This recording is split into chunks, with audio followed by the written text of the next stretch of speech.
Today on Monkey Life. Fears for chimp Gypsy as he undergoes a series of tests following a bout of poor health. Spleen that looks grossly abnormal to me, and I would worry about some sort of growth or changes there. Dodger the Capuchin meets some new ladies and is an instant hit. Oh, you got 3 of them.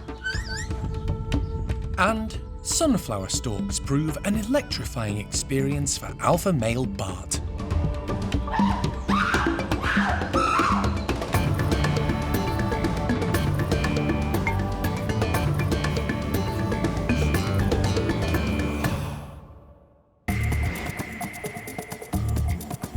Monkey World in Dorset, buried deep in the English countryside, is the largest sanctuary of its kind on the planet.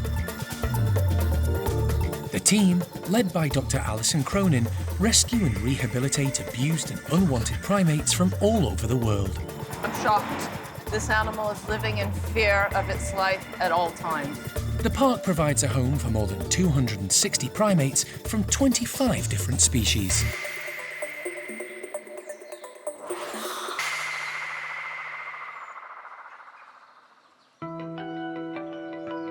Over the last few weeks, the primate care team have become increasingly concerned about one of the chimps at the bachelor group.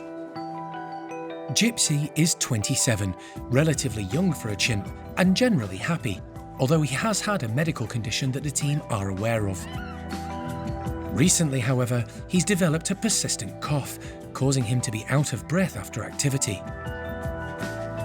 The team have called in wildlife vet Nick Masters to check him over under anaesthetic, in the hope of ruling out anything serious. So he's new to me. Saffron showed me some photos of how he gets these little, what we call sort of petechial hemorrhages, sort of on his tongue and his lips sometimes where he bleeds. Been tested for COVID already, but we'll repeat that actually, I think is the plan, because we'll be able to take swabs really, carefully, scrupulously this way with Gypsy asleep. Chest x-rays, general MOT, bloods, etc. Gypsy was hand-reared at a zoo in Israel and arrived at Monkey World in 1996 along with 3 other young chimps who'd been smuggled from the wild: Hananya, Tico and Shamak. They grew up in the nursery before moving to what was Rodney's group and is now Hananya's. When Gypsy became disruptive, he was moved to the bachelors, where he's now settled and well-liked. The team don't want to put Gypsy under for too long and have opted to use mobile investigative equipment, which can be set up in one of the bedrooms at the bachelor house.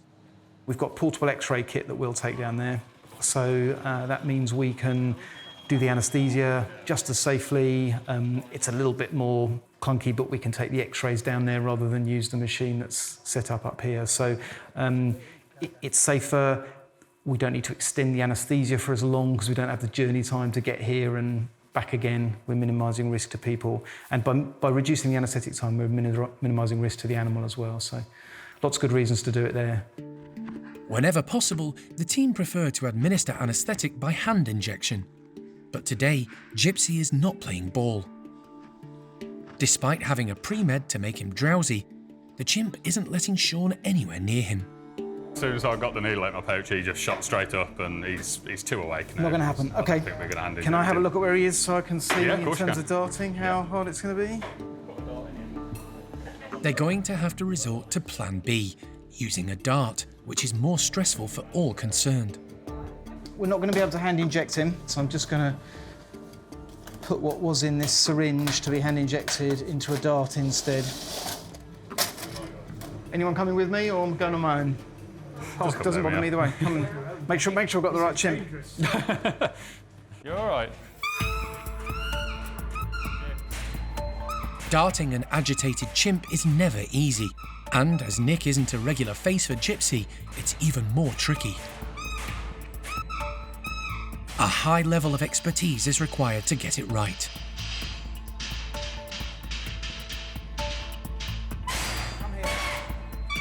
Sean and Jeremy distract him while Nick takes the shot.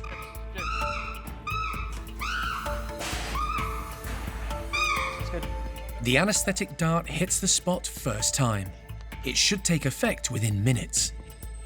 And we know it's gone off properly because The cuffs come all the way back, so it's been in his muscle, he's got the drug, and he's destroyed my needle. It's a brief period of stress for an important procedure, that's how I see it. While Nick prepares the rest of his portable equipment, the team keep an eye on Gypsy. His eyes are still open, but he's flat out. Yeah. Okay, he's flat down. Is he? Great. The anaesthetic is doing its job, and the team can crack on with theirs. Ready? Gypsy is moved into a bedroom that's been converted into a temporary examination room. It's a tight squeeze, and the vet team will need to work quickly to try to discover the cause of Gypsy's problems.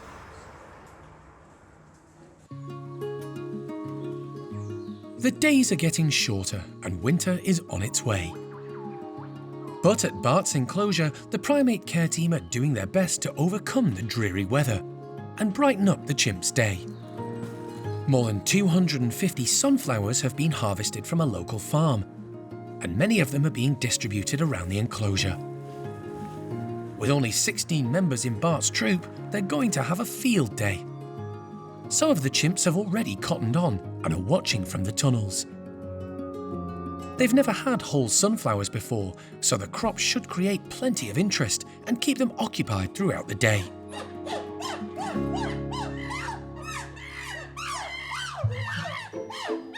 The excited group are let out, giving lots of happy, excited vocalizations as they take it all in. But first, breakfast. The care team have put out plenty of apples too. Athena has gathered so many she's struggling to keep hold of them. A hopefully chimp-proof camera has been installed to capture the chimp's reactions to the sunflowers. Leader Bart spots it and tests it out. Pretty chimp-proof then. It survives a good thumping. Once they've had their fill of apples, attention turns to the sunflowers. One of the park's original chimps, Buster, is the first to grab a handful. Bixer hedges her bets, chomping on the apples, having already secured a sunflower stalk. She's the oldest chimp at the park, and although she's slipped down the rankings, she's still formidable. One of the youngest chimps is Toprish. She arrived 4 years ago from the black market trade, via a zoo in Turkey, and is now fully integrated, and one of Bart's favourite ladies. She gives the sunflowers a once-over, not sure what to make of them. Many of the others are less daunted and are busy tucking in. The chimps often have sunflower seeds as part of their diet, but they're used to foraging for them in scatter feeds or finding them hidden inside bottles and other containers. They've never come across whole sunflower heads containing hundreds of seeds which need to be picked out. Chatter demonstrates how it's done, plucking out the seeds with her lips and teeth. In the wild, food sources often don't look appetizing and require a lot of work for a small reward. The seeds are full of minerals and nutrients, which can help lower blood pressure and cholesterol. The whole group have come together to enjoy this fiddly but high-calorie snack. They're not the only ones benefiting from the bounty of sunflowers. Brian's small troop are also tucking in. As are the orangutans at Twan's, although little Hujan is more interested in playing with a stalk.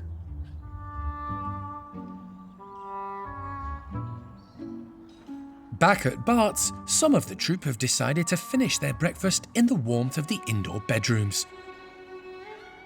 2 large stalks clutched in his mouth, Bart decides to join them. The stalk clips the electric fence, giving him a harmless but unexpected jolt. Cindy investigates what all the fuss is about, but taking no chances and still hanging on to his stalks, Bart uses another, wider entrance to go indoors.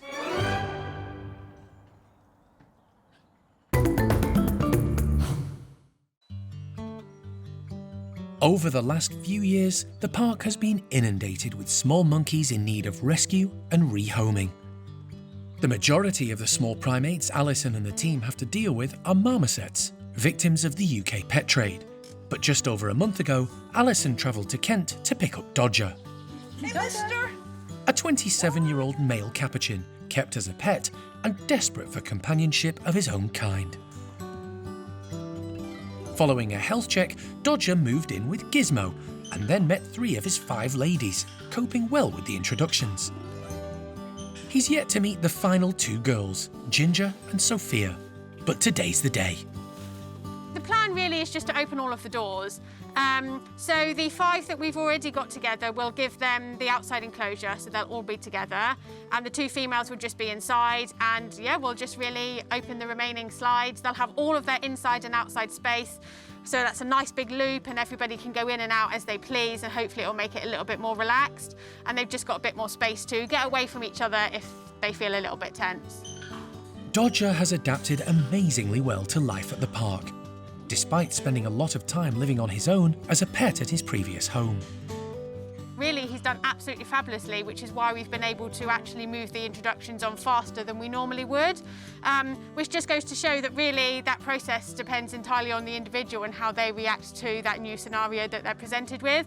And Dodger's been so good. He couldn't have done any better. He's been really relaxed. If anybody's had a bit of a squabble within the group, then he hasn't really batted an eyelid. He just lets them get on with it. He enjoys a groom and a play, which the females are really enjoying doing that with him too. So yeah, everybody seems really happy so far.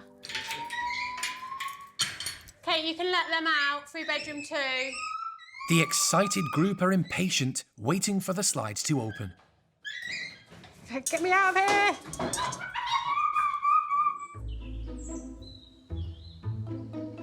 Female capuchins don't always love a new male, but Dodger is an immediate hit. The girls are smitten, giving him lots of attention. The other male in the group, Gizmo, doesn't always display the social skills needed to communicate with the females. When he does try, it sometimes causes a bit of friction. New boy on the block Dodger has set the girls' pulses racing, and they're following him everywhere. Oh, you got 3 of them. But Dodger has other priorities. It's food first for the new male, and he isn't keen on feeding time being interrupted by a host of admirers. 2 new girls, Ginger and Sophia, just went straight for Dodger. Lots of flirting, please give me lots of attention. And he was really good. He would just sort of like move around at his own pace. He's okay. He seemed a little bit overwhelmed at the beginning because he had 3 girls following him, which is quite a lot. Dodger's lack of interest dissuades 2 of his potential suitors, but one isn't giving up.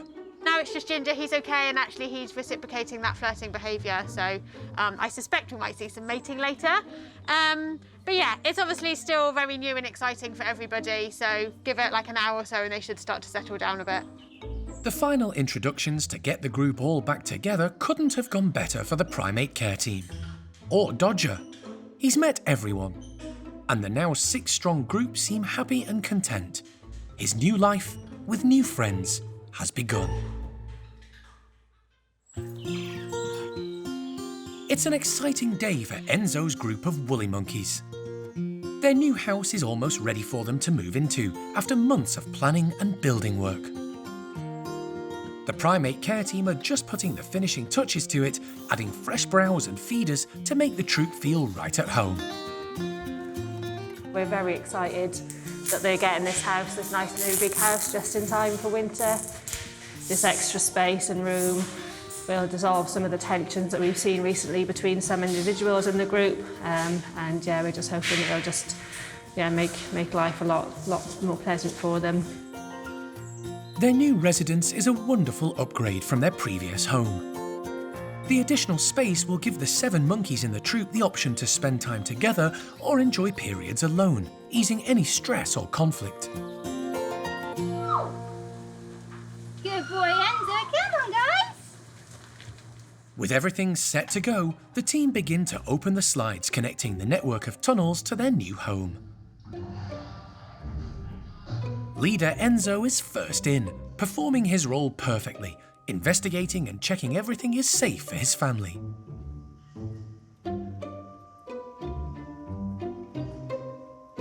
Takaya is close behind. She's an extremely confident female, and very little phases her. She's so excited to check everything out, she's left 13-month-old daughter Esmeralda behind in the bedrooms. Despite all the excited trills and calls coming from inside, Isla, Oriana and Enya still hang back outside in the caged enclosure. Enya! Here! You coming in? With encouragement from the primate care team, they move cautiously through the tunnels towards the new house. There's Isla. Good girl. It's not long before everyone is in the new large playroom, exploring and chattering away happily. They've all had a good explore, and what we were really hoping to see is Isla coming in and using this space with the rest of the guys. So she's been in the playroom with all of them, vocalising, eating some nice tasty snacks. So yeah, considering it's a brand new space, which can be quite intimidating, a bit daunting for them, they've all come in and I think they seem pretty happy with it. Yeah, perfect. Esme and her big sister Enya are thoroughly enjoying the large space, playing excitedly together. In fact, there's lots of joyful noise from the whole troop. What a fantastic noise. It's all sort of happy noises and trills and everybody making contact calls. It's really beautiful. They are such gorgeous primates. And, you know, when you get the enclosures and houses right, it just shows that they are able to show off their beauty even more. How they call, how they communicate with each other, how they move about the enclosure. It's just fantastic and really nice to see. It's good for their health. It allows people to see them at their best. So fingers crossed for a long and happy future. The Woolies are making the most of the new space, coming and going as they please. It's been a hugely successful start to life in their new home.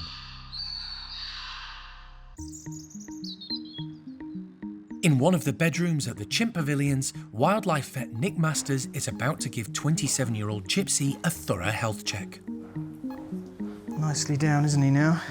The chimpanzee has been anaesthetised, and to keep the procedure as short as possible, a temporary examination room has been set up, along with portable X-ray and ultrasound equipment. His saturation is high 80s at the moment. His heart rate's 75, so that's okay. Gypsy has been suffering from a persistent cough and has been losing condition. A recent test for COVID came back negative, but the team were concerned enough to ask Nick to examine him. The first thing he does is take blood samples, which will be sent to a laboratory for analysis. That sample, lovely, thank you. Just gonna have a little good listen to his chest. Okay, all sounds okay. I think let's try and get these X-rays, shall we? A chest X-ray may shed some light on what's causing Gypsy's cough and poor condition, both worrying symptoms. Yeah, I'm gonna have to lift him on. That's it, good, well done. Taking an X-ray in cramped conditions isn't straightforward. Is this table gonna be strong enough for me to stand on it? It should be, shouldn't it? Let's try it, let's try it. If I was to stand and hold, yeah, that'll work, wouldn't it? Let's do that. It's a bit of a balancing act, but Nick and vet nurse Saffron managed to take a number of X-rays of Gypsy's chest. Okay, let's try that. Yeah, happy? That's a chest. That's a chest. That is concerning. No, that doesn't look very nice at all, does it? Okay. The results are worrying. We should have a nice cardiac silhouette here, but instead we've got this very mottled appearance. It's not normal, and I worry that he's got either some sort of pneumonia or masses in his chest. An ultrasound may provide more information. This is not normal. No. It's definitely not normal, and it's not gut. It's either liver or spleen. It's not the kind of news the primate care team were hoping for. Is that something that could be corrected surgically? Not sure. It looks like a sort of grossly abnormal organ to me. Right. Certainly not. He's eating all right, is he? On the stuff he likes, he will eat a lot of, and he does get a lot of extras as well, like peanut butter porridge, Yep. plenty of fruit, but yeah. Oh, yeah, yeah. Okay, I think we're probably running out of things to do here. No free fluid around the lungs. Liver, diaphragm all displaced very high. Liver architecture actually looks normal. Spleen, that looks grossly abnormal to me. And I would worry about some sort of growth or changes there. Okay, I think we're probably going to stop there because we've probably learnt as much as we can. There's nothing more Nick can do at this stage. The team carefully move Gypsy into a nearby bedroom to recover from the anaesthetic. As they wait anxiously for him to come round, Nick gives the team a summary of what he's found. His whole thorax is quite small. His abdominal organs are all sort of pushing right up into the diaphragm. It might be normal chimp anatomy, but it's not sort of familiar to me. Yeah. And it looks like he's got a big spleen. I'm a bit worried about that. So we'll get the blood results. But I think there's something fairly serious going on, I'm afraid. Something systemic. Then, as Gypsy begins to wake up, he starts to display difficulty breathing. Gagging on your tongue, aren't you, silly boy? There's only one way to clear his airway, but going into a confined space with an adult chimp is dangerous, particularly if Gypsy should recover. Bring me some gloves, please, Seth. That'll do, yeah, one of those.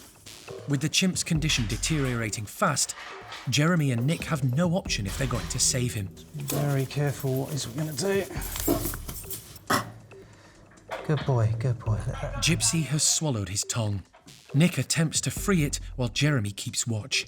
Come on, bring it down.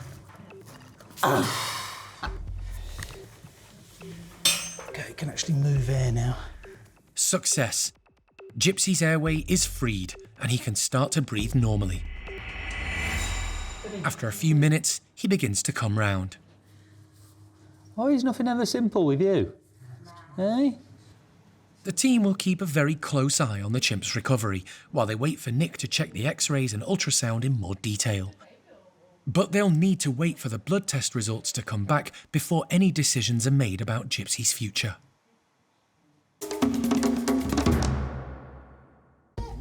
Next time on Monkey Life. A health check for newly rescued Tamarin Red raises cause for concern. There's been some sort of traumatic incident that's just slightly dislocated her knee. And a sticky treat of porridge and cranberries for the chimps.